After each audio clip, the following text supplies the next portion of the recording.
Good evening, and boy, do we have a great episode for you today. To start with, just yesterday, in a testimony that was given under oath, a Pfizer executive conceded that prior to entering the market, neither her nor any other officials over at Pfizer knew whether or not their COVID vaccine would actually stop transmission. However, let me back up for a quick moment and actually set the stage for you properly so what's happening here becomes crystal clear.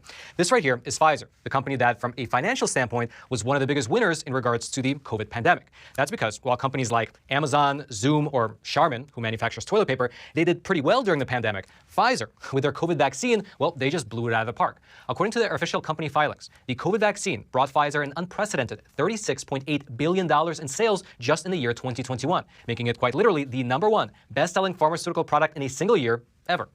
I guess it doesn't hurt when you have governments around the world encouraging people and sometimes even forcing people to take your product.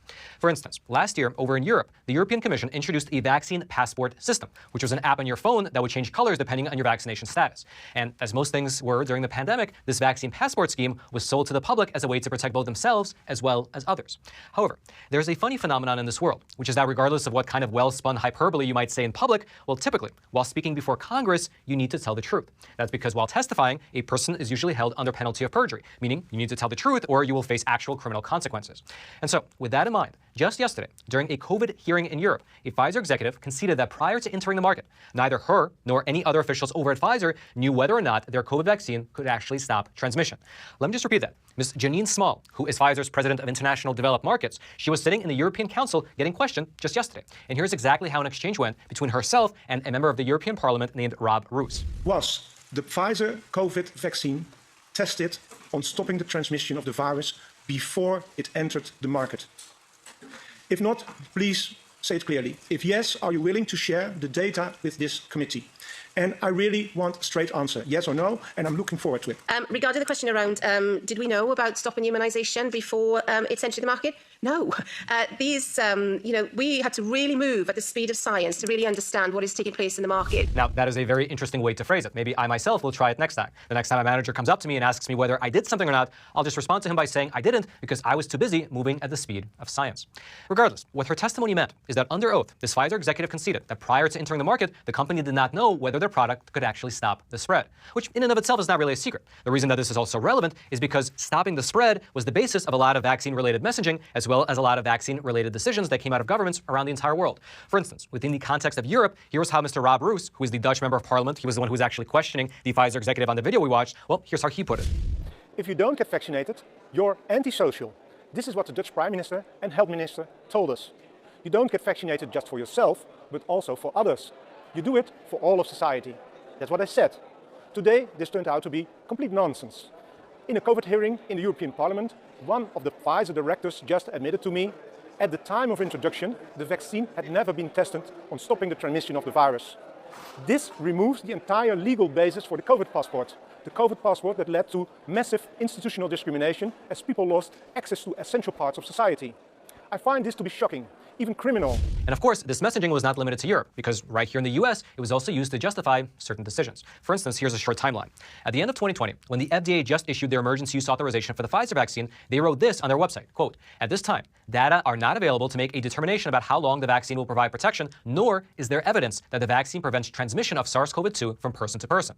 Likewise, around that same time, Mr. Albert Bourla, who is the CEO of Pfizer, he said that his company was not certain whether or not those who receive the vaccine will still be able to transmit COVID to other people. Here's what he said, quote, "I think this is something that needs to be examined. We are not certain about that right now." Furthermore, Dr. Deborah Birx, who was the White House COVID response coordinator during the Trump administration, she said that there was evidence in December of 2020 that individuals who received the vaccines, including Pfizer's vaccine, could still transmit the virus. Here's what she said, quote, "We knew early on in January of 2021, in late December of 2020, that reinfection was occurring. However, despite these different statements, in May of 2021, Dr. Fauci, he said during an interview with CBS that vaccinated people were dead ends for COVID, suggesting that they could not transmit the virus further. Here was his full quote.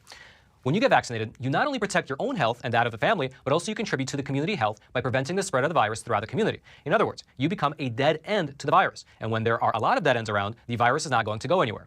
Now, perhaps Dr. Fauci was in possession of some data that we didn't have access to, but that does not look like it was the case. That's because just 2 months later, he had to reverse course and he issued a correction statement clarifying that vaccinated people can still transmit the virus to other people. We are seeing that the ability of individuals who are infected through breakthrough infections, namely vaccinated people who ultimately get infected, that they are generally without symptoms or minimally symptomatic. However, it is clear that they are capable of transmitting the infection to uninfected individuals. Likewise, in August, while discussing the Delta strain of the virus, the CDC published this statement on their website, quote, fully vaccinated people with Delta variant breakthrough infections can spread the virus to others. And so this was generally the common knowledge. However, perhaps Joe Biden was not aware of all this, because in October of 2021, while he was justifying his vaccine mandates for both military as well as healthcare personnel, he made the claim that those with the vaccine cannot spread the virus to others at all. Here's what he said when, again, justifying his mandates to a public audience. We're requiring active duty military to be vaccinated. We're making sure healthcare workers are vaccinated. Because if you seek care at a healthcare facility, you should have the certainty that the people providing that care are protected from COVID and cannot spread it to you. Now, that is a rather absolute statement. However, while there was a study from Singapore around that time which suggested that those who are vaccinated might spread the virus less virulently to others, that really is irrelevant because Joe Biden's absolute claim, which he was using to justify his mandates, was still patently false. And it was still patently false 2 months later when Joe Biden again repeated it during an interview over in Ohio. Quote, the unvaccinated, not the vaccinated, the unvaccinated. That's the problem. Everybody talks about freedom and not to have a shot or have a test. Well, guess what? How about patriotism? How about making sure that you're vaccinated so you do not spread the disease to anyone else? And these claims were so egregiously false that even the fact checkers over at PolitiFact had to bend the knee and rate it mostly false, which was actually a pretty big deal for them. But that was pretty much the extent of the backlash against Joe Biden's false claims, which again, he was using to justify his mandates, which were forcing millions of people across the entire country to get vaccinated. Which actually really makes me consider the irony of the fact that if you or me lie to the government, well, it's considered a felony. But if the government lies to us, it's just considered politics. COVID upside down. The CDC revealing tonight that 74% of COVID cases in Barnstable County, Massachusetts, home to Provincetown, where there was a recent outbreak, were found in people who were fully vaccinated. And they say now that the vaccinated are just as likely to spread the virus as those who are not vaccinated. Obvious to almost everybody at this point that the vaccine doesn't work. You disagree? Well, then you're disagreeing with the facts. As of the start of August, there have been over 120,000 breakthrough cases of the Chinese virus. That's 120,000 people who were fully vaccinated and then got infected. And actually, it's probably much higher than that since the CDC announced in May they were going to stop counting the number of vaccinated people getting sick for some reason. The agency says it will only count the breakthrough cases that result in hospitalization or death. But they're definitely still counting every single case of a normal person who gets the virus. Even without the CDC's help, we still have a pretty good idea with doctors telling One American News they're seeing upwards of 40% of new COVID cases involving fully vaccinated people.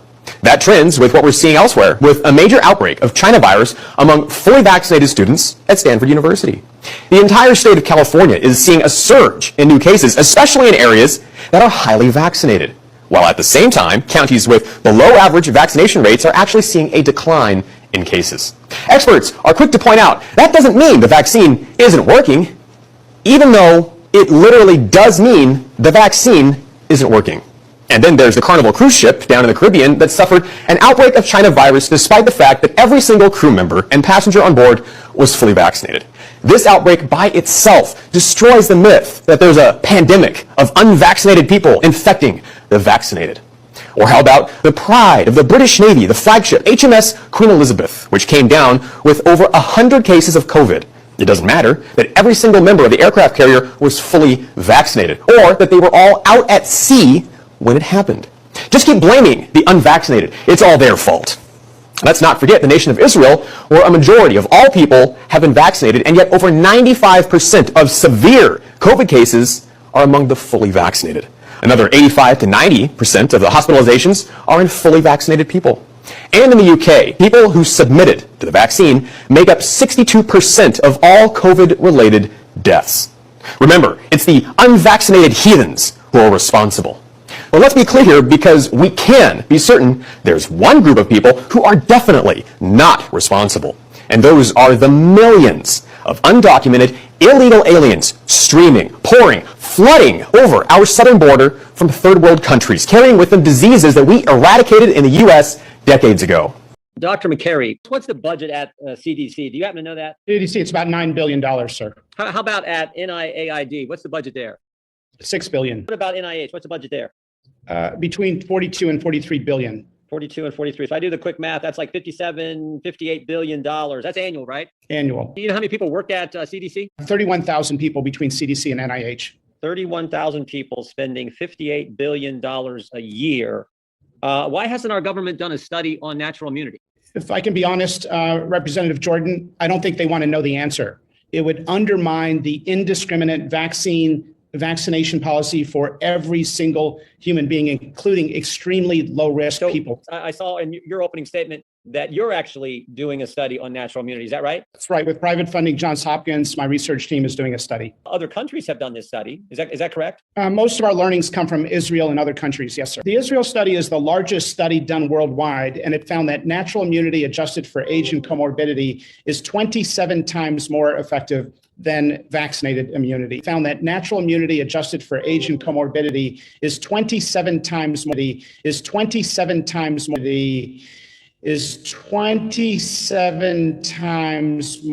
effective than vaccinated immunity. The scientists in our government at CDC and NIH, they don't account for that. They don't talk about that. What do they say about that study? They never talk about it unless asked, but I would say that they are doing worse than being absent on the topic. They are undermining natural immunity through two studies that the CDC did that are so flawed, that are so poorly put together. Honestly, they would not qualify for a 7th grade science fair. Honestly, they would not qualify for a 7th grade science fair. We can spend money. Some of that $58 billion and some of the resources at NIH and CDC can be used to fund gain of function research and give a grant to EcoHealth, who then sends some of that money to a lab in Wuhan, China. That's just fine, but we can't find any resources to deal with a fundamental question about natural immunity, and so much so that you have to go out and get private funding to do it yourself. It's either they know the answer and don't want the American people to know, or they do know the answer and are trying to hide